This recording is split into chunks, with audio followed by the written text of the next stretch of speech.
I've rounded up the most common sleep questions that I've gotten from my patients, and I'm breaking them down one by one for you. How long should it take you to fall asleep? 10 to 20 minutes on average. I know that was a quick answer, but the amount of time it takes to fall asleep is called sleep latency. Actually, if you just close your eyes and pass out immediately, that might be a sign of sleep deprivation. On the other hand, if you often lie awake for 45 minutes or longer before falling asleep, it could point to a sleep disorder worth discussing with your doctor, usually called insomnia. I said usually because it's completely normal to fall asleep quickly sometimes or to occasionally have trouble falling asleep, so don't get too worried unless a pattern emerges. Is a full tummy good for sleep? Nope. Eating a big meal close to bedtime is more likely to hurt sleep than help it. And I know like in cartoons, they're always like, oh, I need a big glass of milk and some bread to fall asleep. No. Indulging and then lying down is a recipe for getting heartburn. All the acid that's secreted can actually come up and then end up burning your esophagus, causing that terrible, terrible heartburn pain right in the center of your chest. The best thing to do is have a normal sized dinner at least 2 to 3 hours before bed and consider that your last meal of the day. If you're starving later on, which sometimes happens to me, need a nighttime snack, keep it small and sleep friendly. Remember, you want to avoid caffeine, spicy foods, and alcohol.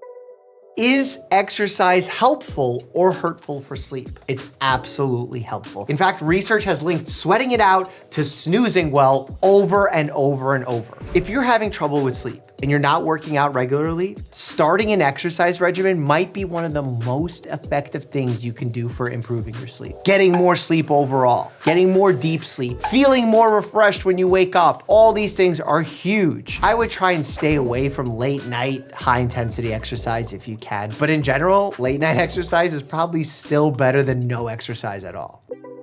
What's the best sleep position? I'm a side sleeper at heart, but there's no one position that's gonna be best across the board. It really depends on your individual preferences and health concerns. Now, if you don't have any relevant health issues, experts will say that they recommend back sleeping because it helps keep your head, neck, spine, hips aligned, and therefore reduces pressure on your back. And while this isn't a health thing exactly, back sleeping puts the least wear and tear on your face.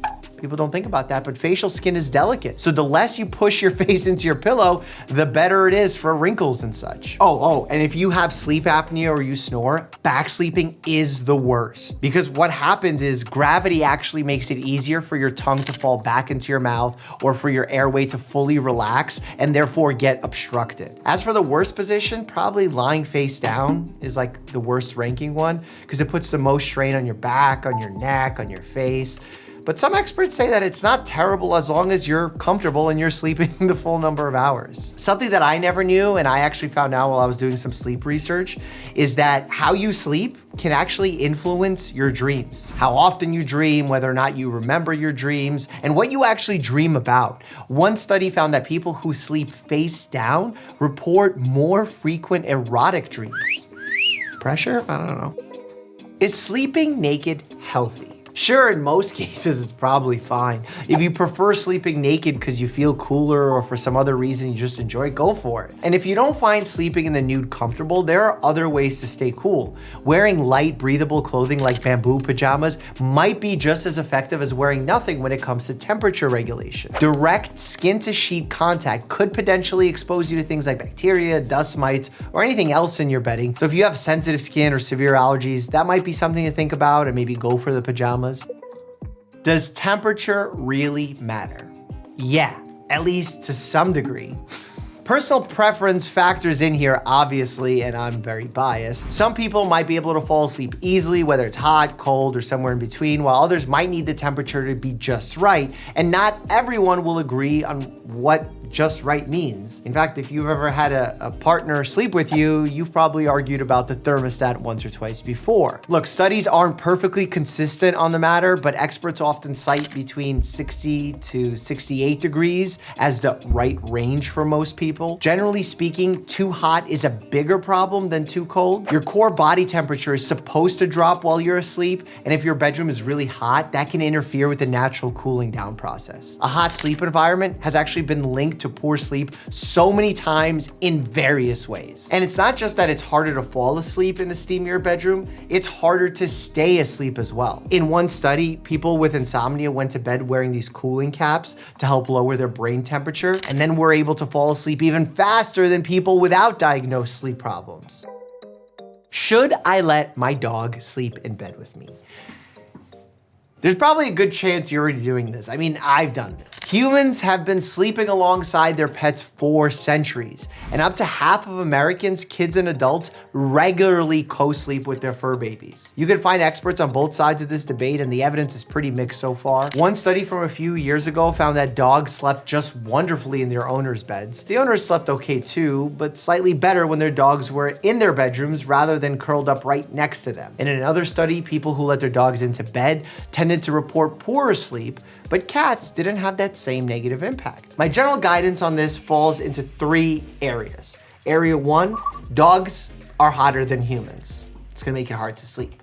Dogs move around a lot when they sleep. They even have those like little shakes while they're dreaming. 3, dogs are dirty. Dogs go outside, they run around. If you don't wipe their paws, they can bring that into your bed and that's gonna be on your skin, might end up on your face. Problems. Probably not a great thing to have in bed, but if you do, I don't blame you.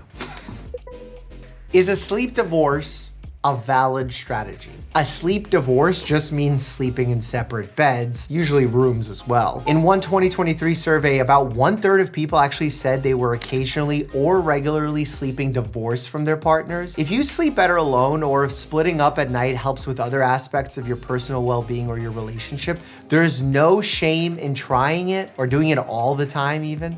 If you feel weird about sleep divorcing for any reason, talking to a therapist might be a good idea. Or if you want to try it out but are worried about the potential impact on your relationship, a couples therapist could be a good neutral party to help you navigate the decision. Studies have specifically found that how couples sleep can influence their relationship satisfaction. One or more partners not getting enough shut-eye has been linked to more arguing and trouble reading each other's emotions. Does different fabric give better sleep? Look, the main job of your bedding is to help your body maintain a good temperature for sleep. Remember, the goal is to help you sleep cool. And while there's not a ton of published research on this topic, the emphasis tends to be on which material helps you stay cool rather than hot. Blankets and sheets made from natural fibers like cotton, linen, and bamboo are typically more breathable, so they'll help keep you cooler than synthetic materials will. Synthetic materials really like stick on and block good circulation of air, and as a result, you get more sweating. In one study, actually 100% cotton sheets proved to stay cooler and drier than sheets made from cotton synthetic blends. Another study found that people slept better in the heat when they used linen sheets. So I think non-synthetic is the way to go. When it comes to cotton sheets in particular, people talk about thread count a lot. I didn't even know what that meant. This has more to do with luxury, marketing, more than it has to do with sleep health. Because high thread count sheets cost more because they feel silkier, but it doesn't mean better sleep. In fact, there's some debate over whether lower thread count cotton sheets might sleep a bit cooler, which would be better.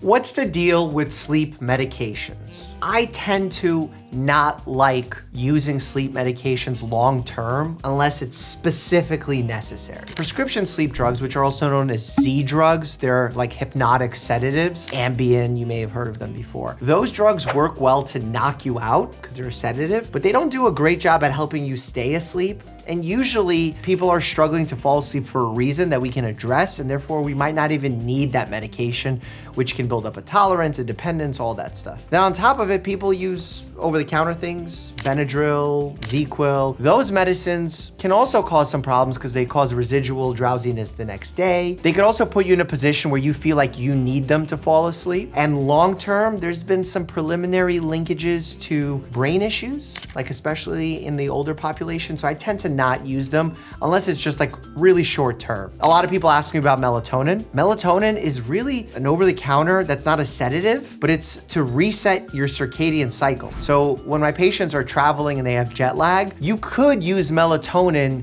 to reset your sleep schedule, but you just gotta be careful because some of the dosages in these over-the-counter treatments are just absolutely absurd, like way too high. And too many kids are taking melatonin because they think it's natural. Remember, natural doesn't always mean safe.